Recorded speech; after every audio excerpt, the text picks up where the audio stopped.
Approaching his trial and death, Jesus had supper with his disciples.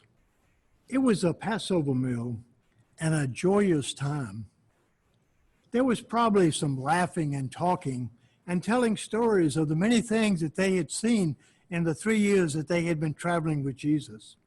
Maybe they talked about his healing of the leper or the blind man to see.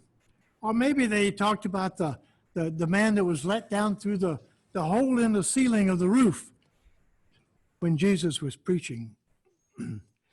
I'm sure that they had a few laughs on each other as well. And surely Peter, I'm sure, must have done something in their travels that they were ribbing him about.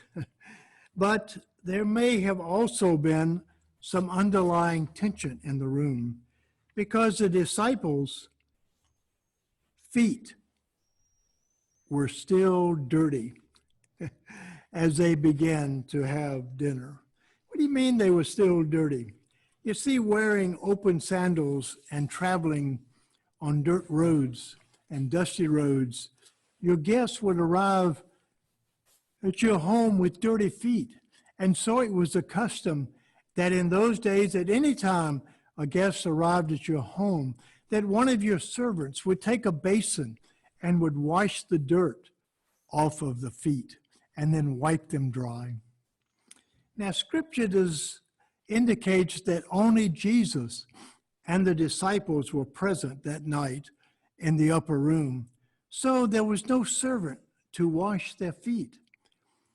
And according to the other Gospels of the account of the Last Supper, the disciples had also been arguing among themselves, asking the question, who was the greatest among them?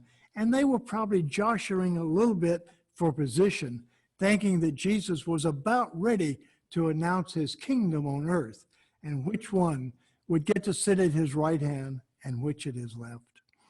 Therefore, none of them would have wanted to take on a servant's work by washing anyone's dirty feet.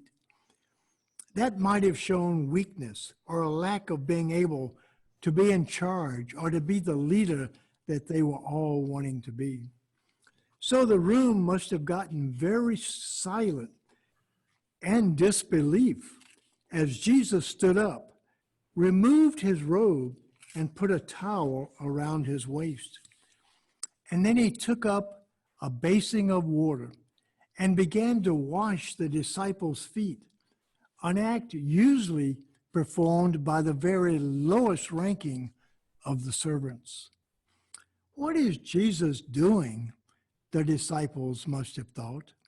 That's a job for a servant.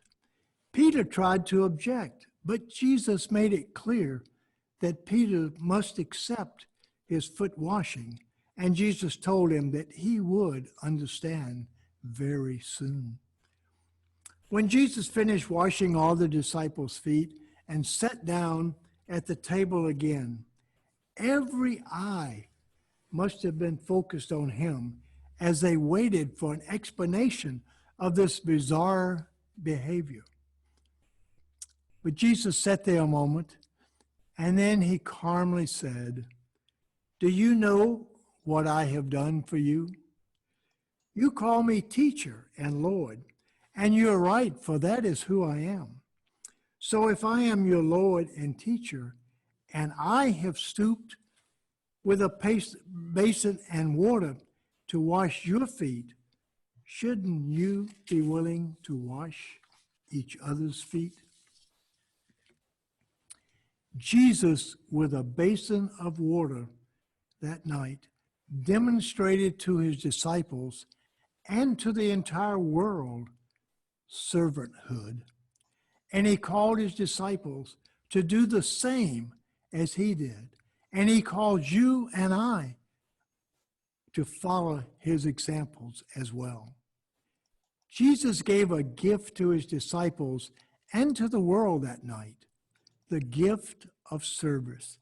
And at a time that we're going through, the gift of service has become so important. Service is a gift because it gives us a way to respond to God's love, and because loving God and our neighbor enables us to live an abundant and joy-filled life. We need the gift of service as a way of blessing this, our world.